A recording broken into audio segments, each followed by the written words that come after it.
السلام علیکم ورحمۃ اللہ وبرکاتہ۔ آج کا ہمارا موضوع سورۃ البقرہ آیت نمبر 87 سے 89 تک۔ اعوذ باللہ من الشیطان الرجیم، بسم اللہ الرحمن الرحیم۔ شروع اللہ کے نام سے جو بڑا مہربان نہایت رحم فرمانے والا ہے۔ 87۔ اور بلا شبہ ہم نے یقیناً موسیٰ علیہ السلام کو کتاب دی، اور ان کے بعد ہم نے پیدر بہت سے رسول بھیجے، اور ہم نے عیسیٰ ابن مریم کو روشن نشانیاں دیں اور روح پاک سے ان کی مدد کی۔ تو کیا جب کبھی کوئی رسول اس چیز کے ساتھ آیا جو تمہارے دل نہیں چاہتے تھے، تم نے تکبر کیا؟ کسی گروہ کو تم نے جھٹلایا تو کسی گروہ کو تم نے قتل کیا۔ اس میں اللہ تعالیٰ بتا رہے ہیں کہ یقیناً ہم نے موسیٰ کو بھی کتاب دی تھی، اور ان کے آگے پیچھے بھی کافی رسول ہم نے بھیجے تھے۔ عیسیٰ ابن مریم کو روشن نشانیاں بنا کے بھیجا تھا۔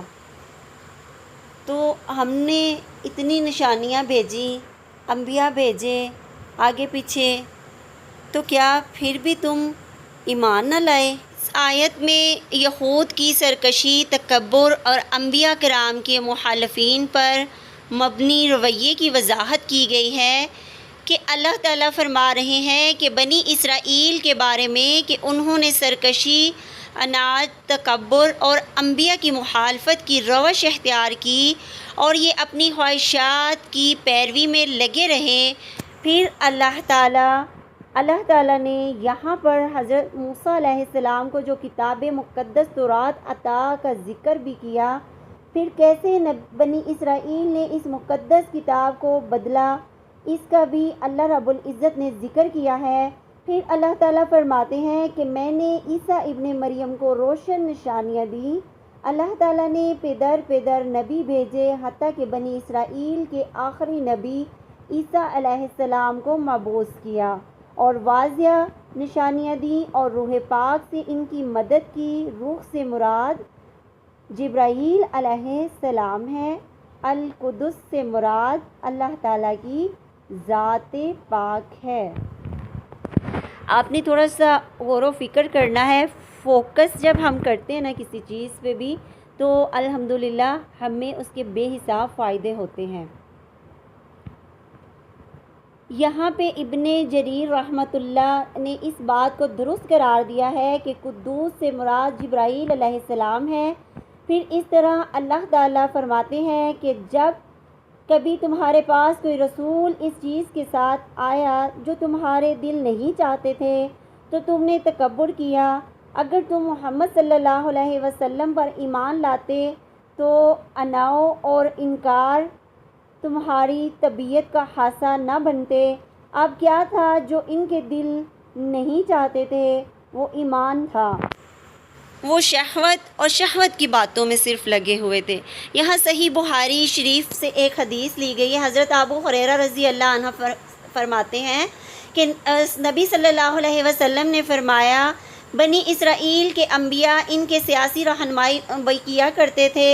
جب بھی ان کا کوئی نبی ہلاک ہو جاتا تو دوسرا ان کی جگہ موجود ہوتا۔ چنانچہ کسی گروہ کو تم نے جھٹلایا، جن پیغمبروں کو یہود نے جھٹلایا وہ محمد صلی اللہ علیہ وسلم اور عیسیٰ علیہ السلام ہے۔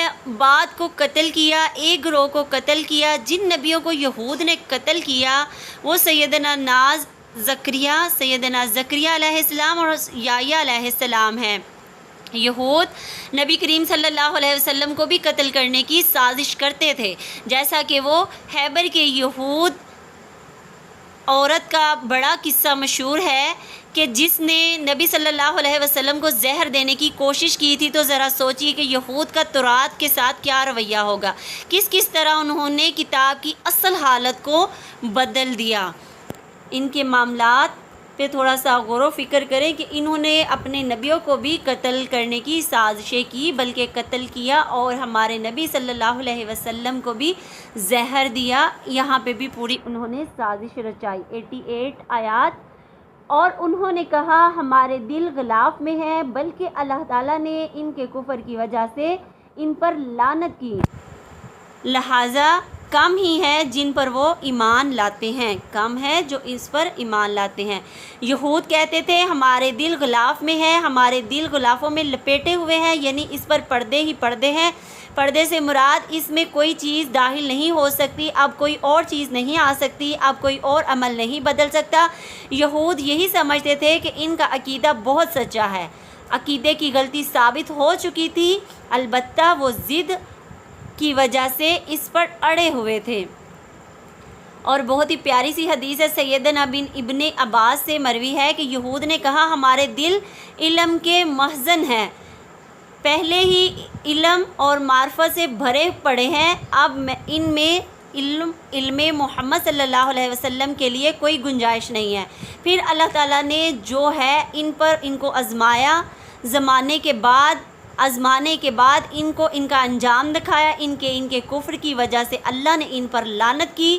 پھر اللہ تعالیٰ نے ساتھ ہی ان کا رزلٹ بھی بتا دیا کہ وہ بہت تھوڑے سارے ہیں، جو ایمان لاتے ہیں وہ بہت ہی تھوڑے سے ہیں۔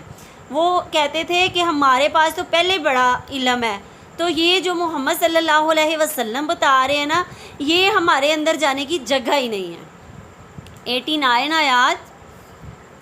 اور جب اللہ تعالیٰ کی طرف سے ان کے پاس ایک کتاب آ گئی جو اس کی تصدیق کرنے والی ہے جو ان کے پاس ہے، حالانکہ وہ اس سے پہلے کافروں پر سے فتح مانگا کرتے تھے، پھر جب وہ چیز ان کے پاس آ گئی جن کو انہوں نے پہچان لیا تو انہوں نے اس کے ساتھ کفر کیا۔ جب ان کو سمجھ آ گئی، پتہ بھی تھا، اندر سے یقین بھی تھا، پھر بھی انہوں نے اس کا انکار کیا اور کفریہ الفاظ دہرائے۔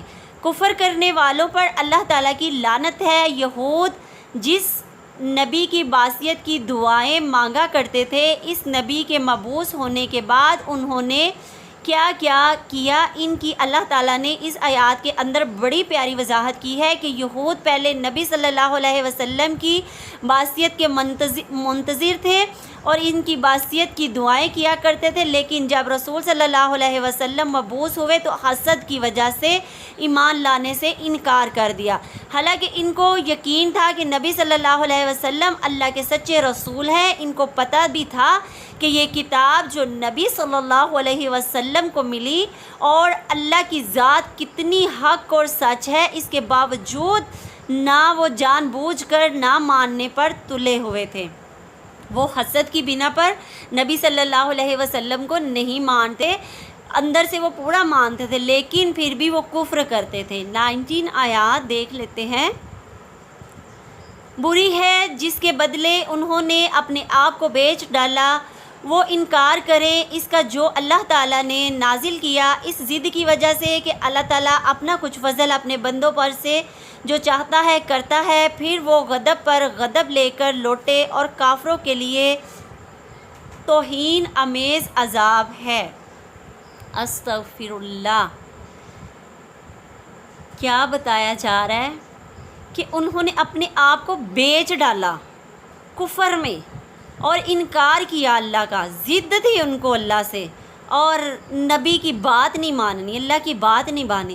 یہود غضب پر غضب، ناراضگی پہ ناراضگی کے مستحق ہوئے۔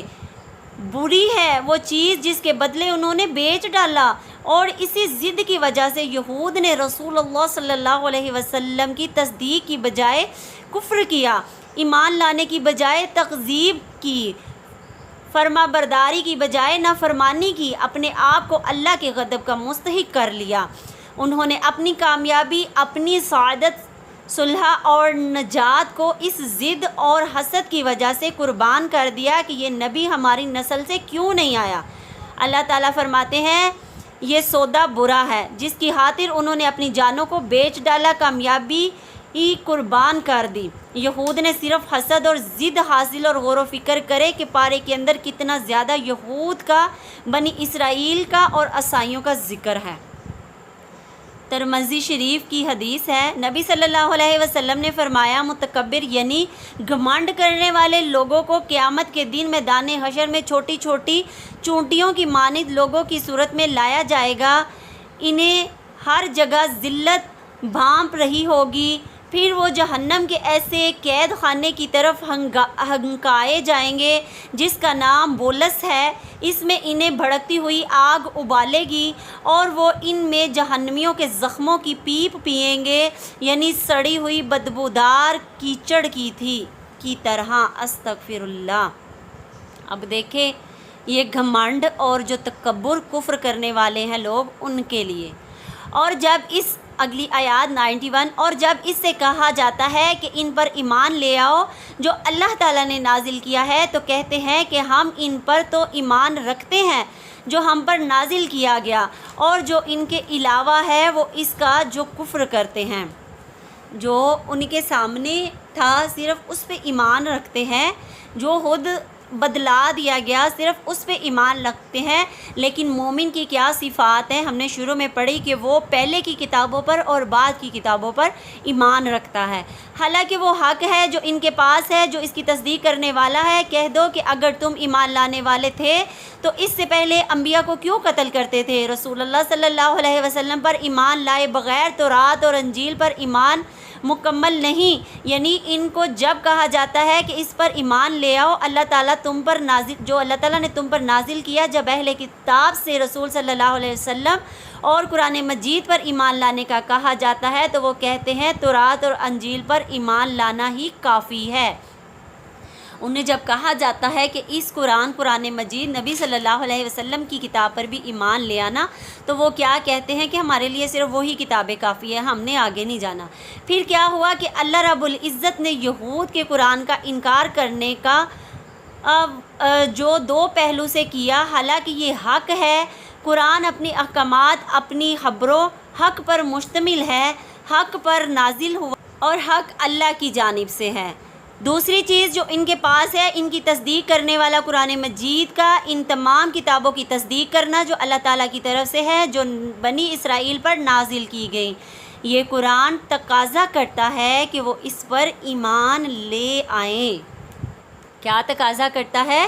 کہ ایمان اس کتاب پر لے آئیں۔ سمری خلاصہ دیکھ لیتے ہیں کہ بنی اسرائیل نے اپنے انبیاء کو قتل کر ڈالا۔ آج جس طرح علماء کا قتل ہو رہا ہے، ہمیں اس طرز عمل سے بچنا۔ قرآن میں کئی احکامات ایسے ہیں جو تورات میں بھی موجود ہیں۔ قرآن کوئی نئی چیز لے کر نہیں آیا، انہیں پہلے نازل کردہ چیزوں کی تصدیق کر رہا ہے جو اس سے پہلے نازل ہو گئی ہیں۔ تو یہ پہلی بات نہیں ہے جو قرآن نے لکھی ہے، اس سے پہلے کتابوں میں بھی یہی والا علم تھا اور یہی والی دعوت حق توحید کی دعوت تھی۔ اللہ سے دعا ہے کہ اللہ رب العزت اس قرآن کو سمجھ کر اور حق کے ساتھ راستے پر چلنے والا بنا دے۔ سبحانک اللہم و بحمدک نشہد ان لا الہ الا انت نستغفرک و نتوب الیک۔ السلام علیکم ورحمۃ اللہ۔